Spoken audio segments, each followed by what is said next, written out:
Hey, I'm Nicole. Hi, I'm Jennifer. This is my friend Jennifer. And it's really funny because today, I wasn't even supposed to sleep over at her house.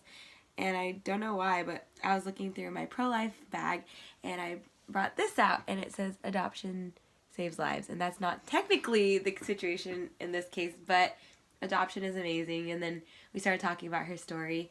And so, yeah. I'm so stuffy.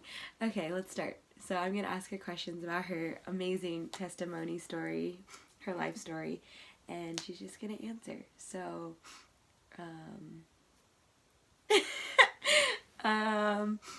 where did this whole story begin?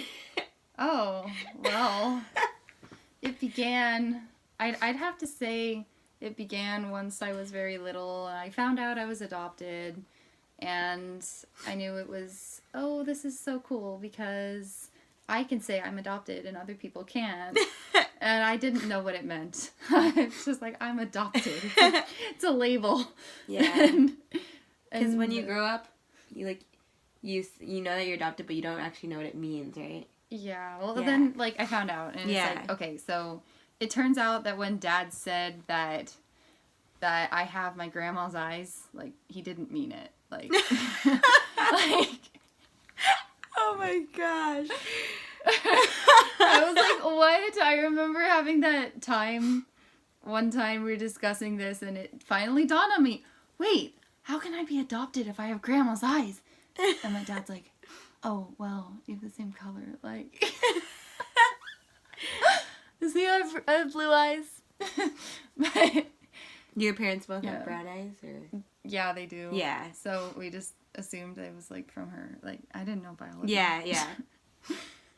Yeah, so I guess that's when it started. But I guess another way it started was I always wanted to know, why I felt like I was different from my parents. Mm-hmm. I have a twin brother, and so does she. But, yeah. But it was I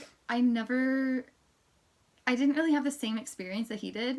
So he never really had the issue of, oh yeah, I just want to see what makes me feel so different. Mm-hmm. He just felt well, these are my parents. Yeah, you know? yeah. It might also be because it's guy and girl. I don't know. A little, because girls they think about things a lot and like emotions and stuff. Kind of a little bit. Yeah, you were going. Regardless of the reason, I just know we had different experiences.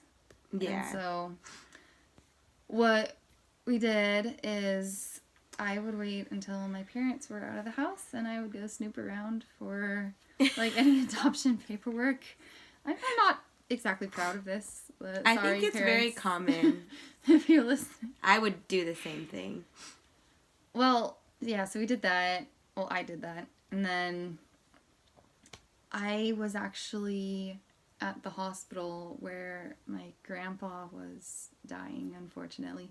But I was in the waiting room, and I heard this commercial over the radio. Dude.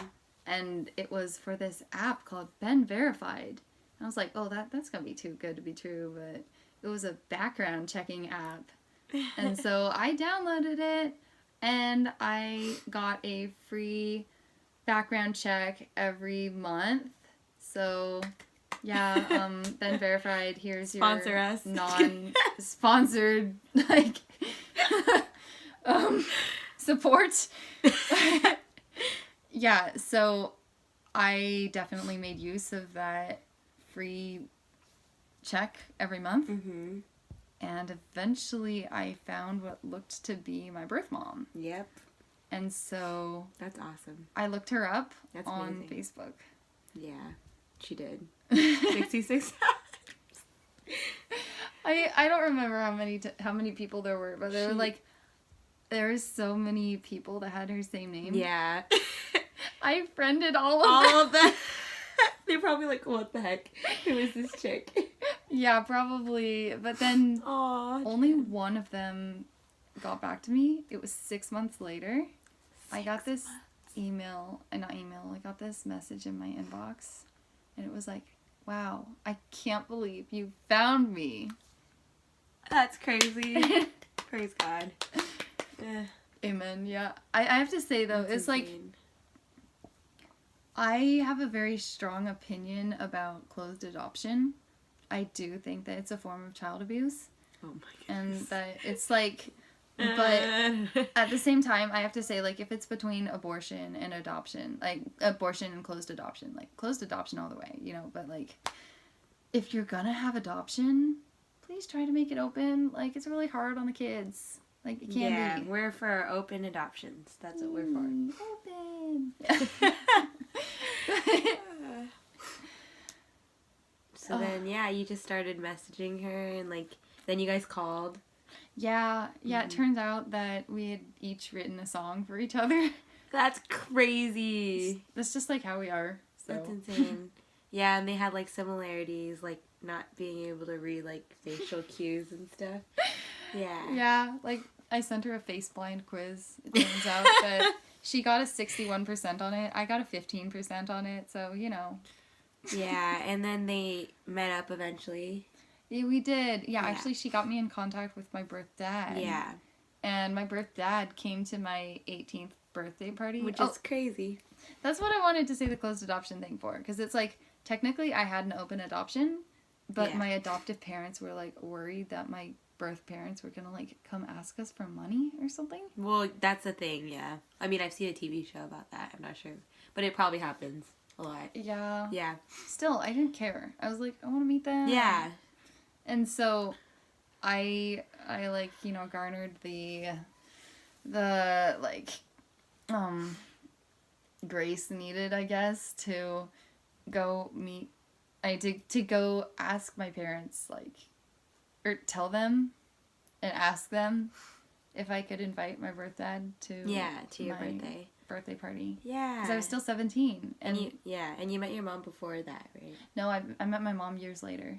Oh, you met your dad first? Mm-hmm. That's crazy. Before I was 18. Wow, praise God. Yeah, and because, like, we had a rule that we were allowed to meet them after we were 18. Mm-hmm. But I was impatient, so. So I just think it's just amazing how, like, Jennifer is, like, so open and, like, she just, like, I don't know, I think maybe a lot of children, like, that go through, like, adoption and stuff, like, they have resentment towards their birth parents, you know? But it's, like, you are just so, like, open and, like, almost, like, forgiving and, like, just open. Because you just want to meet them, you know? And, like, life is short, you know? Okay, I have to amend that a little bit. I'm not forgiving. Like, okay, honestly, I get upset at, like, I find it hard to forgive the people who don't think that their birth moms should be forgiven. Like, I find it hard to have mercy in my heart for them because I'm like, okay, I know it's just feelings, but, like, that's stupidity. Like, that's like, no, you know that your mom did the best thing, the most loving thing that she possibly could do. Because she also chose life for Yeah. you, and she didn't give you, like, she didn't have an abortion. So that's another thing to also consider. And it's, like, all those arguments about, like, the people who are, like, pro-choice, like, I put that in quotes because we talked about that, but, like, the people who, like, they always put up the argument, like, the foster care system, the adoption system is so messed up, like, there's so much abuse in it, like, they're not gonna have, like, a greater quality of life as, like, someone who, like, has their birth parents. Like, Jennifer has an amazing quality of life, and she's the most, like, amazing person, and so, like, that's just not a valid argument, you know? Like, adoption is amazing, and, like, you can't just, like, determine someone's life and say, like, oh, they might not have, they might not have as good of a life as, like someone like me who, like, my birth parents, like, gave birth to me, and, like, I live with them. Like, it's, like, you know what I mean? Yeah. Can I add something to that? Yeah. Yeah, so, like, my mom, We should like, start a podcast. my adoptive mom and I were talking about this, and she goes, why is, like, foster care even brought into this discussion? Because usually, like, as a person who adopted children, I think she knows what she's talking about, that, like, people go to adoption, not to foster care. usually that's the case. And usually with foster care, she was saying it's like people who have been taken away from their families because it was deemed not suitable for that child.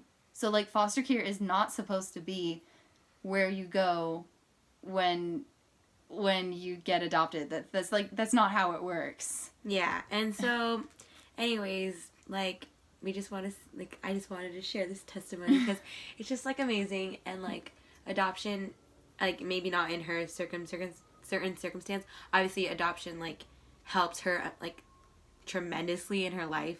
And like yeah, but like in other circumstances, adoption saves lives. Mm-hmm. Because sometimes the mother would just go through and have an abortion if adoption like didn't exist. So yeah, that was Jennifer's testimony. I was just so like lucky and blessed that she chose life, but yeah. like she told me that abortion wasn't even an option. It wasn't even an option for her. Praise God for that. Yeah.